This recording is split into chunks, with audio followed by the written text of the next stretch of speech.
Sheffield. Leeds Rhinos have defended their crown. And what a moment for Halifax Rugby League. Austin is through and Warrington dominating. Great try for the Robins. Huddersfield Giants take the points home. It's Vincent is a poor lad. He's got sensational try. Look out with a drop goal. Leeds gather round in jubilation. He's hit the post. It's Wellesby. Wellesby might have got the try. St Helens are champions once again.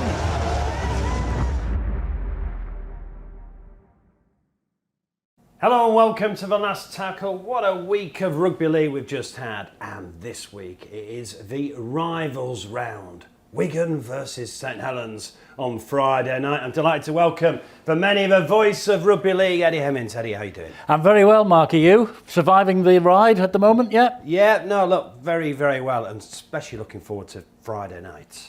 Wigan versus St Helens. Absolutely. Well, it's one of the premier fixtures of any season, Wigan Saints, isn't it? It's a place where careers come to an end, both on the field and in the commentary box. April 2019. But no, I mean, a fantastic occasion and some wonderful fixtures around it. I mean, I know they're calling it the rivals round. Warrington Catalan, well, they're not quite local derbies, are they, those two? But, you know, local rivals. But Hull KR. That's 3 o'clock on Saturday, live on Sky. That'll be fantastic. And hopefully, Mossy will bring the ball in that everybody walked around the country and around the NRL grounds for as well. So that will come to an end. As I say, the whole derby, always a blue ribboned event as well. Great games coming up this weekend. Steve actually said this morning on the podcast, he has got his mojo back. He would love to be picking the microphone up again. And then I thought, think it's a good week. Look, it's been tough, hasn't it? It has, with absolutely. All going on and COVID Absolutely. and postponements, but this is a good week to look forward to. It's a great week to look forward to. And please, if you're watching this right now, go to the games, because it was fantastic to see the Premier League coming back this week and the full house notices everywhere. What has saddened me more than anything else over the past couple of weeks is as the game has been given back to the public have sort of put their hands up. We've seen swathes and swathes of empty seats and chairs and places on the terraces in rugby league.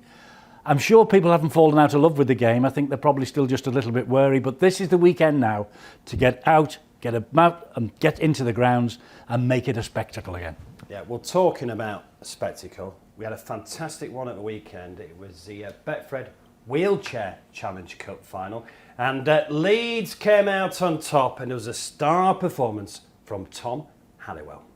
Continues relentless stuff here in the Wheelchair Challenge Cup final as Halliwell has got the try at the side of the post. Can Leeds go back to back here? Collins wants the ball in front of the post. He's going to kick for the corner for Halliwell. Great catch. Oh, it's a brilliant try. Halliwell 2 in 2 minutes. And we'll play it now. And Leeds are on a bit of a roll here. These are big moments. Halliwell races through.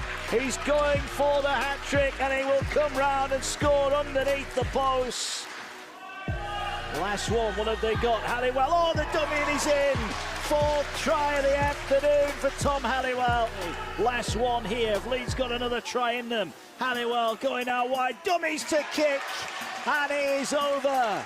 Halliwell's 5th try of the final. This is the main moment as James Simpson of the Leeds Rhinos comes forward to collect that lovely new Betfred Challenge Cup final trophy. He'll take it across to his team and the celebrations will begin here in Sheffield. It's the Leeds Rhinos. They've done it again. Back-to-back Wheelchair Challenge Cup final winners. The Leeds Rhinos celebrate 10 tries. A wonderful performance. A brilliant final. And it's the Rhinos who've taken the trophy. And so they should enjoy their moment. Each and every one of them have contributed today.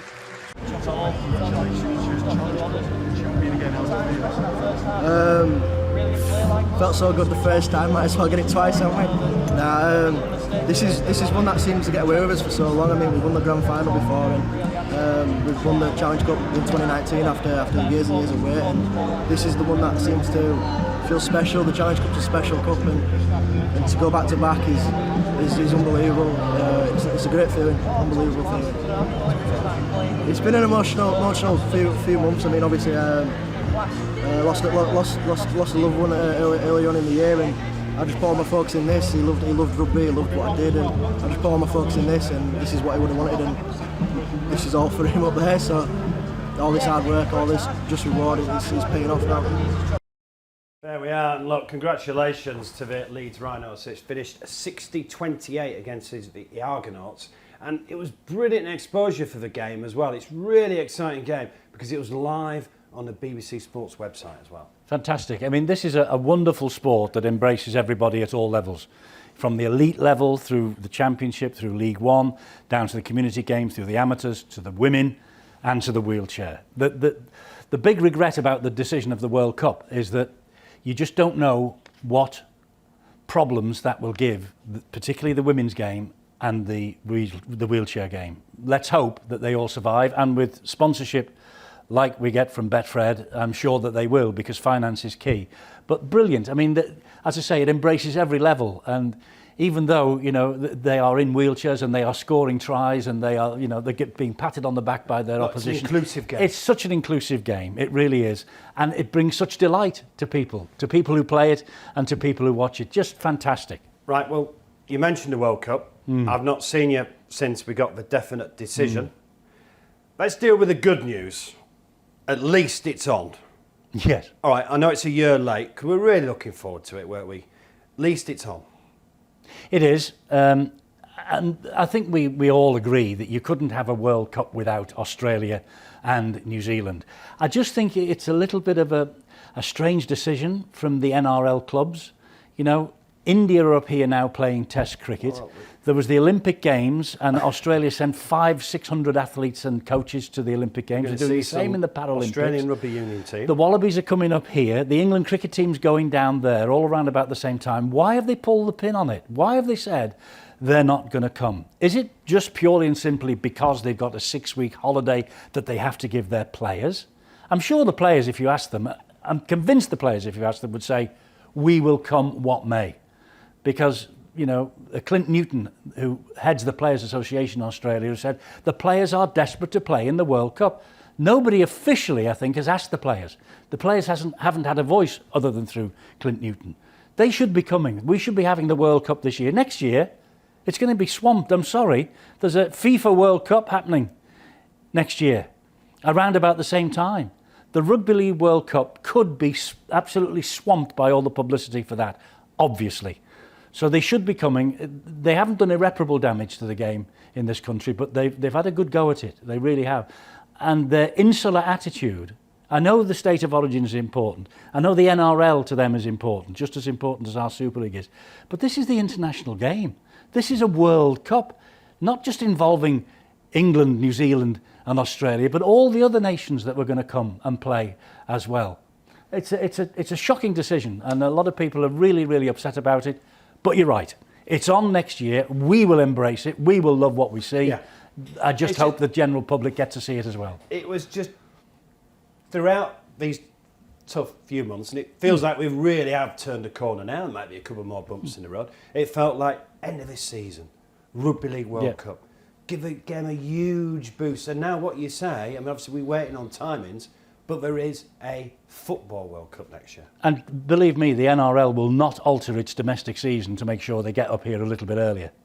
I'm convinced about that, unless they start in January. And if they start in January, they're going to sort of shoot themselves in the foot, because if they're going to start in January, they've messed around with the start of the season, their players aren't going to get the 6 weeks off anyway. It was a complete and utter mess. But yes, it's on. And as I say, we will certainly embrace it. We will love going to the matches and watching it. And fingers crossed, you know, England will do well. England will do. I'm sure there is one man in particular, unless all the rumours you hear about Sean going back to Wigan come true. Sean Wayne, he's had one game in 2.5 years, you know, and he's had a few training sessions with his players. He will be desperate to coach England in that World Cup, and I just hope that he does. Yeah, so the World Cup will be played, but in 2022. Unfortunately, we're the official partner of the England team, not just the men's, the women's, and the wheelchair as well. And we've just extended our deal for the Betfred Challenge Cup. We're going to do 2 more years, at least 2 more years. Watch this.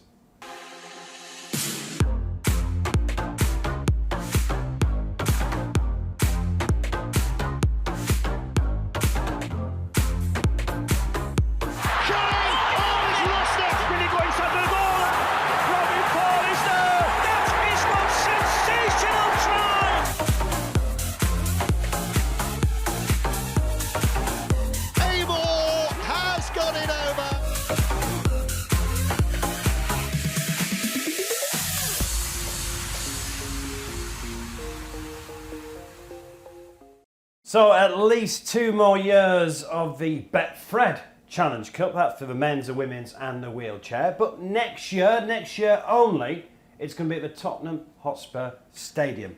And for the first time since 2004, it's going to be back in May as well. Yeah, I think that's the place for it. I mean, it does have the repercussions of what's going to happen to the Magic Weekend, because when the Challenge Cup was moved to August, at the behest, by the way, of the broadcaster, and they got the game to agree with it, we all said, well, hang on, what are we going to do in May? Well, we got a spring festival in May. We had the Magic Weekend. It was fantastic. And then we had the Challenge Cup, and then we had the Grand Final. I always thought the Challenge Cup and Grand Final were too close together at the end of the season, particularly if the same two clubs got to both events.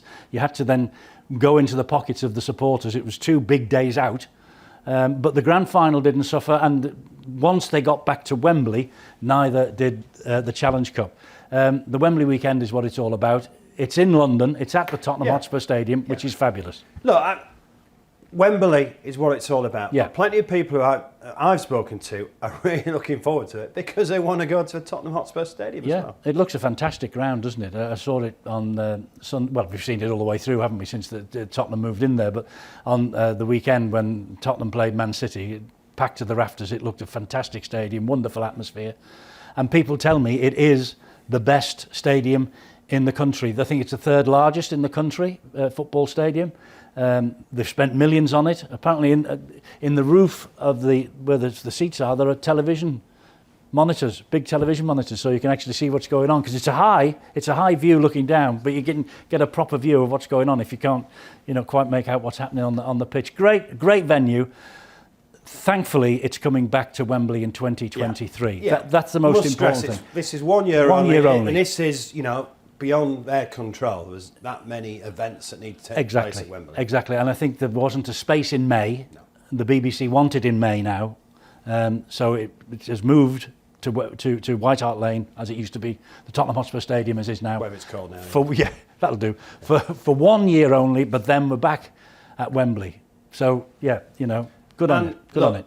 Me and you were lucky enough to be there for the Challenge Cup final. And it was a great occasion, a great day, great to have the crowd there as well.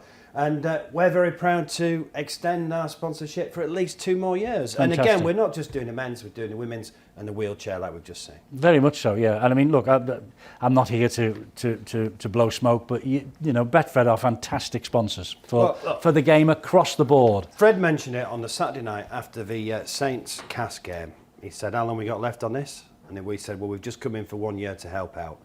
And he said, go and do something. And it was done. The deal was done. Well, fantastic support, And Fred was there at Wembley. Had the privilege of talking to him, in the main suite. And I think he's become a rugby league fanatic. I really do. He loves it. He's a genuine guy who loves his sport, loves the rugby league, and he always says, and everyone who deals with Rugby League, Super League, they always say the people who run the game are a pleasure to deal with. Well, believe me, I'm sure that is reciprocated back. I'm sure the game think that you and Betfred and Fred himself are a pleasure to deal with, because without sponsors, the game's in bother. Well, let's turn our attention to the Betfred Super League. We saw a history last week after a 30-year wait. Castleford finally won at St Helens. Wormsley plays the ball. Roby. Here is Coops, and Jack Wellesby is in for the first in there as well. Watts plays the ball 10 metres out. Here is Richardson once more. Eccles is looping round, and Eccles is brought down, and then they get the pass away to Eden. Now McShane. Oliver Holmes, and Holmes finds a gap, and Holmes is clear. Oliver Holmes Managing to offload to Richardson. Richardson across the park. Still running Danny Richardson. A booming pass from Richardson to Darrell Alfords. But Saints had numbered up and had come back in field. Now Alfords almost finding a way through. The referee has stopped the clock. There's a player down on this side. Helens is down. Golden boot winner. Oh, wow. He's going. He's going. It takes that extra Quick step charge from forward. Walmsley. Walmsley is over. Walmsley took matters into his own hands there. Jack Wellesby try. But he's on target with that. Richardson down low that time. On the last.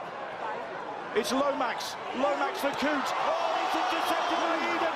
It's intercepted by Eden. Go Eden, say the Castleford bench. Greg Eden with a race on his hands.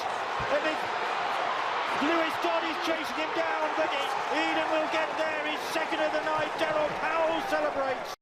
That's what it's all about. I love that celebration from Daryl Powell there. And look, a bit of revenge for the Challenge Cup final. Absolutely, and as you say, the first win in Super League at St Helens, the first win in 31 years at St Helens for Castleford. Darryl had the game plan absolutely right. Greg Eden, massive gamble, that interception. If he missed it, they're in with a kick to come, all square kick to come. As it is, he picked it up and away he went and could not be caught. I think Warrington have got a nugget next year in Daryl Powell, I really do. And Castleford will obviously miss him, but he's done his stint at the Castleford Tigers, as we have said in the past. But he got the game plan for that absolutely right. How expensive for St Helens, not only to lose ground on Catalan at the top of the table, Tommy Makinson out for 3 games now. Misses the Wigan game. Misses the Wigan game. One of their main strike players. Massive decision. Let's have a look at the other fixtures very quickly from last week. So, result for Wakefield, of course, Chris Chester left Wakefield to beat Warrington. The Catalan Dragons returned to winning ways, top of the table of the Catalans. News out of Hull, Jake Connor has extended his contract until 2023. Salford did it over their old boss Ian Watson, 18-12. Hull KR, another great result for Hull KR. They are currently in 5th position. Lee, well, it's been a tough season for Lee. Leeds Rhinos ending up top, 46-10. And then we saw on Thursday night Castleford beating St Helens 2010, and we've just seen the highlights there. Right, the pick of the results, and obviously some news that Tommy Luai is going to be out probably for the season with his hamstring as well, so huge blow. Hull KR are now in 5th place. Yeah, and Neil Hudgell has taken the club off the market. He wants to stay. Maybe he fancies a little walk out at Old Trafford on the 9th of October. Great news for Hull KR that Neil will stay there, because he's been there for a good number of years. They're all talking Hull Kingston Rovers up as possible grand finalists. They will be in the playoffs providing they play the 18 games for the season. I think they're up to 13 at the moment. 14, okay, so they've got 4 more to play. I think the season, before we get to the playoffs, is about 4 or 5 weeks long. They'll be praying there is no more COVID problems for them. Wouldn't it be sad if Hull Kingston Rovers do what they have done and fall short by a match of not being able to go through into the playoffs? Well, let's hope we're not discussing and let's hope that is the end of that discussion. But yeah, they're playing some really good stuff, and they're signing play. I mean, the Lachlan Coote signing for next year for them is outstanding. It's a statement of intent, and Neil is obviously putting his money where his mouth is. And they have now got a derby to look forward to on Saturday at 3 o'clock live on Sky, because it is the Rivals Round. There is a tingling atmosphere of expectation and excitement. If there's one fixture that you can't lose, it's this one. It's Wellesby, Maguire, Kinehorst, the glory for Kinehorst. Is there space for Johnson in the corner? Oh my word. Michael step back in field and gets over the try line.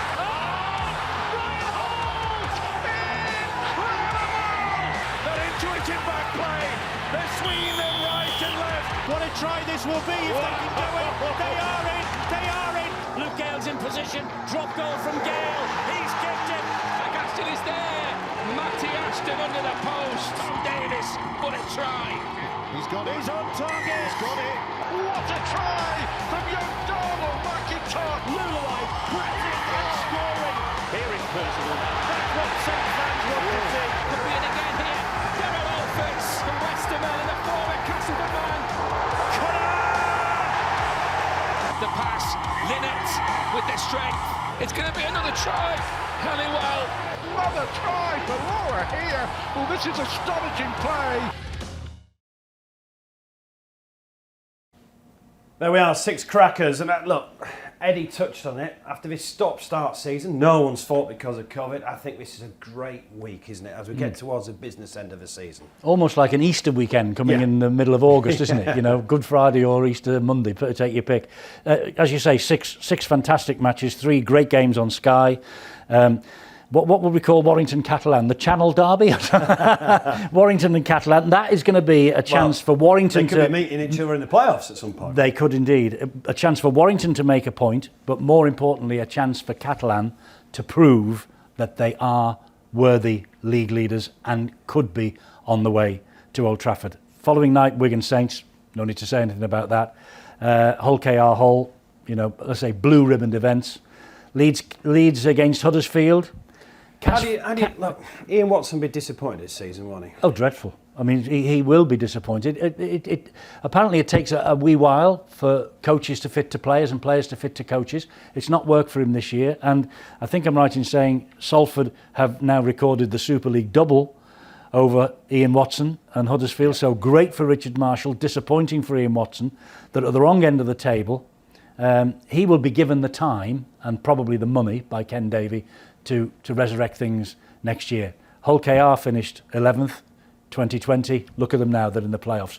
I wouldn't write the Giants off for 2022. I think Castle Wakey will be interesting. Castle Wakefield, you know, Chris Chester has paid the price. He's the second coach to go. Let me just read you a couple of quotes. Chris changed the club. This is Wakefield. Under his leadership, we played some of our best rugby in 2018-2019. The last 2 years have been difficult because of injuries and COVID. We could easily have asked for postponements, but we played on with weakened sides. Chris has never been able to spend the full salary cap. At times, he must have felt like his hands were tied behind his back as far as coaching is concerned. He will be remembered as a success, a man who always had the club's best interests at heart. That was quotes from the chief executive, Michael Carter, who sacked him.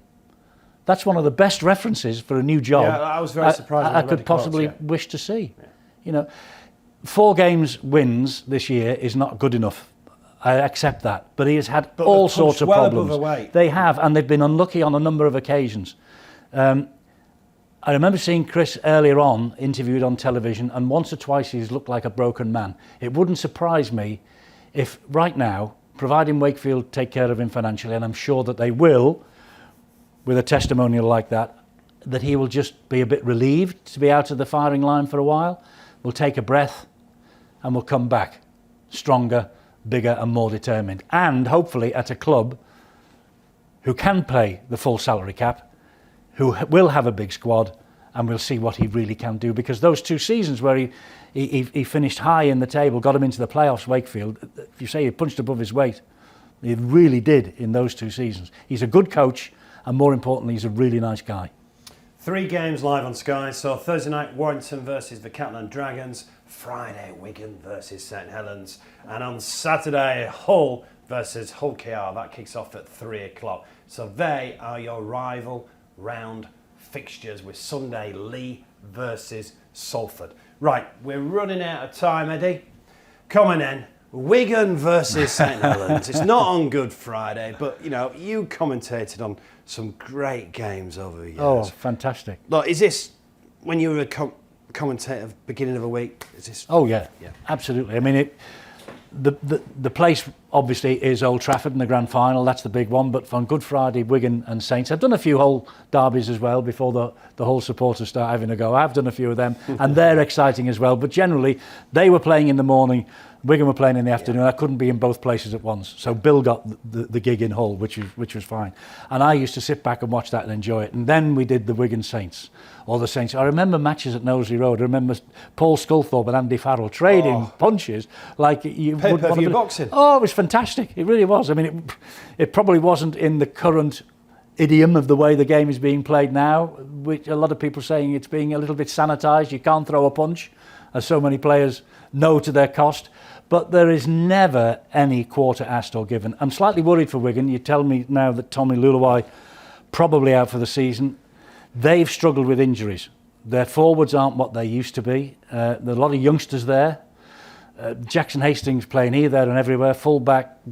Should he have played hooker when Sam Powell went off over the weekend? I'm not so sure. But they need a playmaker, and Jackson is their playmaker. I know he can chime into the line from full-back. But who's going to win it? Makinson's out for 3, you know. Yeah. So it levels itself up a little bit. But I just think Wigan at the moment are slightly weaker than they have been for some time. Just slightly. Some great players, young players who will benefit by this season. Remember Leeds in 1999? And look what happened. They had the golden generation because they had such adversity that year. The Sinfields, the Burrows, the Maguires were all pushed into action. Jamie Jones-Buchanan. And look what happened in years to come. I'm so impressed with Welsby. I think he's a fantastic player. And Lewis Dodd, no wonder Theo Farge, who has now played his last game for St Helens, is on his way. Because Lewis Dodd is a star of the future. Those two, fantastic. So bring it on. I'm going to love every minute of a bottle of wine on ice, sit down, feet up. So you're not going to miss the commentary on days like that, yeah. But I just sit now and shout at the telly. I just shout at Barry and Terry and Bill and everybody else who's doing. That's all I do now. I just shout at the telly. You can't say that. Well, that's what people used to do for me for 30 years. And I'm getting my own back. Let's just finish on something else. The Rob Burrow documentary made by the BBC Breakfast team as well. Obviously, inspirational story, has been nominated for a National Television Award. So go on their website, get voting for Rob. Absolutely. And he's the guest of honour at Headingley this weekend. His book, his autobiography, Too Many Reasons to Live, is being launched. Rob is going back to Headingley for the first time since the testimonial match he shared with Jamie Jones-Buchanan. He's a patron of MND, obviously.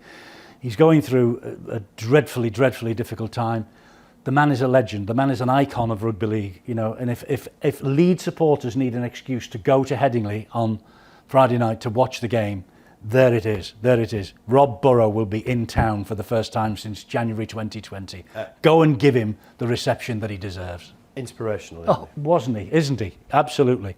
And battling away now. Inspiration on the pitch and look at him, what he's doing off it. Remember the try scored in the grand final, ducking underneath the St Helens players? Yeah. You know, a magnificent, I'll never forget a magnificent try from Rob Burrow underneath the sticks. Brilliant. Steve-O called him Beep Beep. We all said, what are you talking about, Beep Beep? The Roadrunner. The Roadrunner. He thinks he's like the Roadrunner, so quick, and boom, off he goes. Great guy. A little man, huge heart. Fantastic spirit, courage. Epitomises the game. Rob Burrow. MBE now, isn't he? Rob Burrow, MBE. Book out on Friday. Go and support him, Leeds fans. Get out there and support him. And if you've not watched the documentary, it's very, very good. Oh, obviously. Make sure you've got a box of tissues. Yeah. Make sure you've got a box of tissues. Yeah.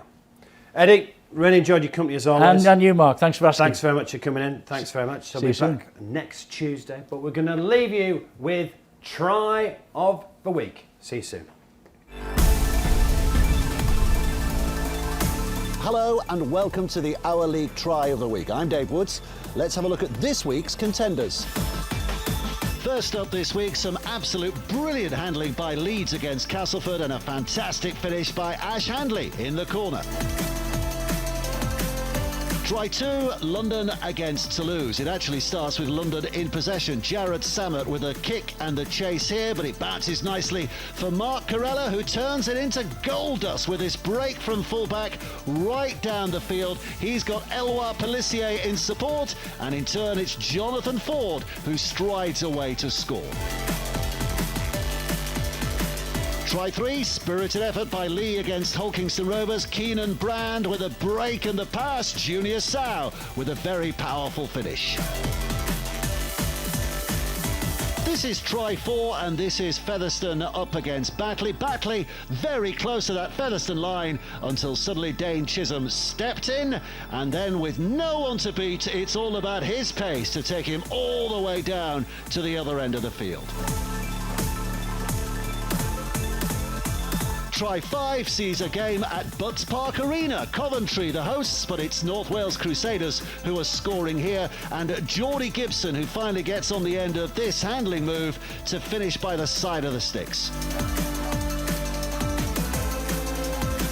And finally, a game between London Broncos and Bedford Tigers women. And this is Lil Stanton of Bedford. Wonderful turn of pace and surging past the cover. You know what to do. Get voting for your favourite try this week.